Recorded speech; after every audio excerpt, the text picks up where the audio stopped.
Selamat datang channel Trading for Better Life. Hari ini ISG naik 0,14% ke angka 6.931.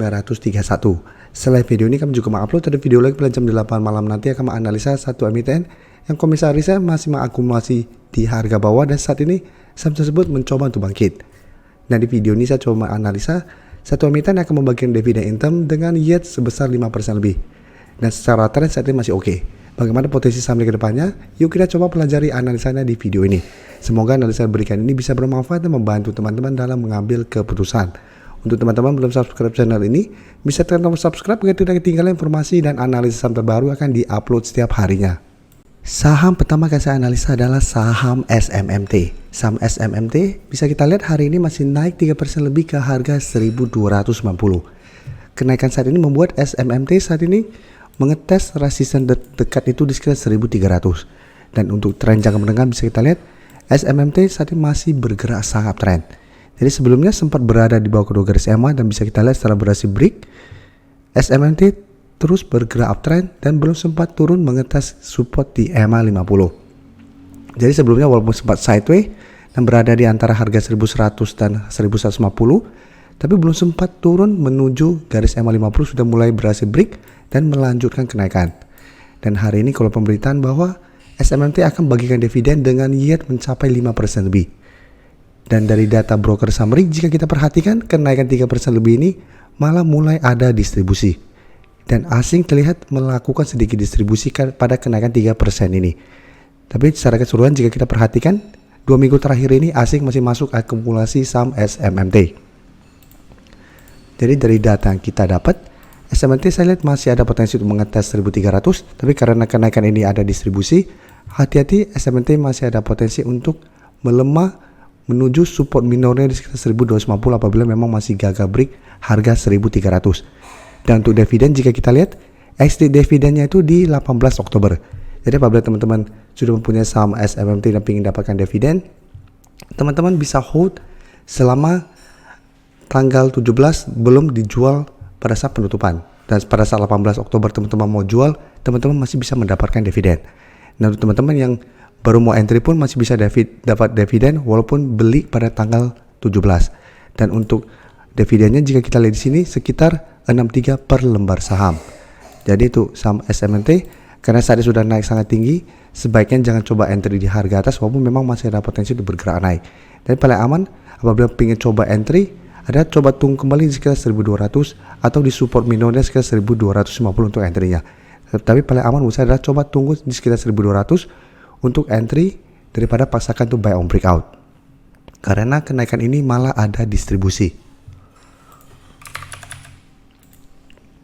Selanjutnya saya coba update saham ERA yang 1 minggu terakhir ini bisa kita lihat sudah berhasil break 430 dan sudah naik mencapai target analisa di video sebelumnya minggu lalu di harga 450.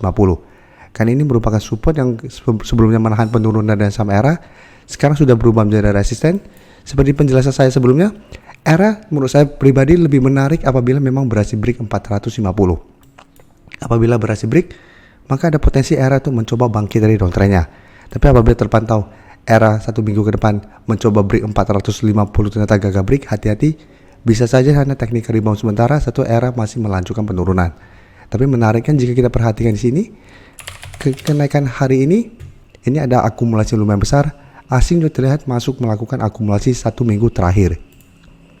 Jadi dari data yang kita dapat, menurut saya ERA menarik karena masih ada potensi untuk break harga 450 dan apabila berhasil break, maka ada potensi untuk mulai terbentuk high low dan berpotensi ERA untuk naik mengetes garis EMA 50 saat di 468 sampai garis EMA 150 sekitar 478 sampai 480. Jadi walaupun berhasil break, apabila terpantau mencoba untuk naik di atas kedua garis EMA ternyata masih gagal, menurut saya paling aman pertimbangkan untuk take profit. Karena ini belum terkonfirmasi uptrend apabila ternyata gagal melewati kedua garis EMA ini. Selanjutnya saya akan coba analisa saham ICBP yang menurut saya harus hati-hati saat ini. Bisa kita lihat 4 hari terakhir ini ICBP mulai melemah. Jadi sebelumnya bisa bertahan di atas garis EMA 150, sempat mengetes, berhasil rebound, kembali naik mengetes harga 11.500, ternyata seminggu ini masih gagal break dan saat ini sudah turun di bawah garis EMA 150. Tapi memang saat ini garis EMA 150 di harga 10.900 belum terkonfirmasi break. Tapi karena candle per hari terakhir lumayan solid, dan jika kita perhatikan di sini, penurunan 1% lebih ini juga masih ada distribusi, dan asing jika kita pantau 1 minggu terakhir sudah mulai keluar dari saham ICBP. Jadi ICBP, apabila teman-teman sudah punya saham di harga atas, harus waspada. Apabila minggu ini terkonfirmasi break garis EMA 150, maka ICBP akan mulai downtrend.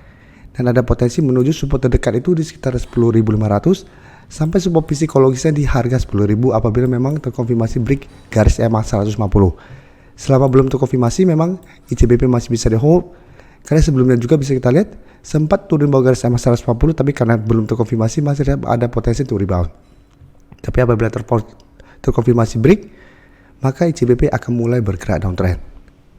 Sedangkan untuk saham gudang garam bisa kita lihat hari ini masih naik 1% lebih ke harga 25.375 dan saat ini mencoba untuk bangkit dari downtrendnya. Jika kita perhatikan, support saat ini bisa kita lihat di sekitar 24.000. Jadi setiap kali mengetes harga sekitar 24.000 ini, gudang garam masih bisa bertanda sideways, sempat rebound tapi mencoba break garis EMA 50, ternyata gagal break, turun kembali mengetes harga di sekitar 24.300, masih bisa bertanda rebound. Hari ini mencoba untuk naik kembali melewati kedua garis EMA.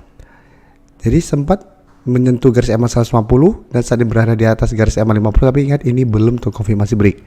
Saat ini garis EMA 150 tepat di harga 25.500. Garis EMA 50 saat ini di sekitar 25.125. Jadi untuk saat ini gudang garam bisa menarik untuk coba dipantau. Bisa buy on breakout apabila berhasil break kedua garis EMA. Dan sebaiknya jangan entry apabila memang gudang garam gagal bertahan di atas harga 25.000. Selama masih kuat di atas 25.000, apabila mau coba spekulatif buy, menurut saya masih bisa coba swing trade. Tapi pertimbangkan untuk keluar apabila gudang garam ternyata gagal bertahan di 25.000 ini. Dan jika kita perhatikan broker summary, kenaikan 1% lebih ini masih ada akumulasi. Asing hari ini juga kembali masuk dengan jumlah yang lumayan besar. Jadi dari data kita dapat, gudang garam saya lihat masih ada potensi minggu ini untuk kembali naik mengetes garis EMA 150 sampai harga sekitar 25.600. Apabila berhasil break, maka gudang garam akan mulai uptrend dengan target lebih jauh di sekitar 27.000 dan target terdekat itu menurut saya di sekitar 26.500. Jadi yang sudah berhasil dapat di harga bawah menurut saya saat ini masih sangat layak to the hold selama 24.000 ini tidak terlewati. Apabila teman-teman sudah berhasil dapat di sekitar harga 24.000-an. Terima kasih telah menonton video ini. Like dan share video ini bila bermanfaat bagi teman-teman. Dan support channel ini dengan cara tekan tombol subscribe agar channel ini bisa makin berkembang dan bisa membantu lebih banyak orang lagi. Terima kasih.